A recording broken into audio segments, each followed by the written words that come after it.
अगवणे जर सदस्य असेल तर माझ्या पक्षातून आजपासून हकालपट्टी असं अजित पवारांनी म्हटलं। नालायक माणसं माझ्या पक्षात नको असंही अजित पवारांनी म्हटलंय।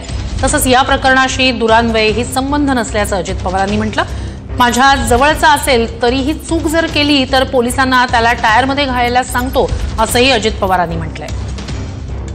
आता एखाद्या लग्नाला मी गेलो, समजा दयाच्या घरातल्या लग्नाला गेलो आणि त्यांनी नंतर तिथल्या सुनेला त्याच्या काही वेडवाकडं केलं तर अजित पवारचा काय संबंध आहे? अजित पवारने दयाला सांगितलं तू असं कर म्हणून, मला तर काय कळलंच। मी घडल्या सीपी पिंपरी चिंचवडला विचारा, त्याला म्हणलं कुणी का असं ना ऍक्शन घे। आता त्या मुली जी यांनी आत्महत्या केली, तिची सासू आतमध्ये, तिची नणंद आतमध्ये, तिचा नवरा आतमध्ये, सासरा पळाला। पळून कुठं जातोय? पळून कुठं? मी आज पण सांगितलंय 3 टीम त्यांनी सोडल्यात, 3 नाही 6 टीम सोडा, मुसक्या बांधूनच त्याला आणा म्हणलं।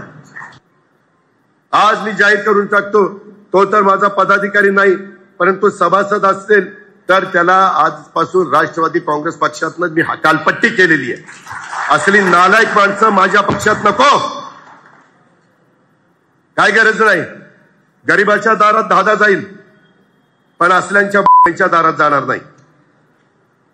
कुणाच्याही बाबतीमध्ये घडल्यानंतर एक माणुसकी म्हणून, एक सहानुभूती म्हणून, एक जबाबदारी म्हणून, शासन म्हणून जे काही करायचंय ते सगळं काही केलेलं आहे, हे आपण सगळ्यांनी लक्षामध्ये घ्या। पण मी बघतोय चॅनलला अजित पवारांचा पक्ष काय, म्हणजे आम्ही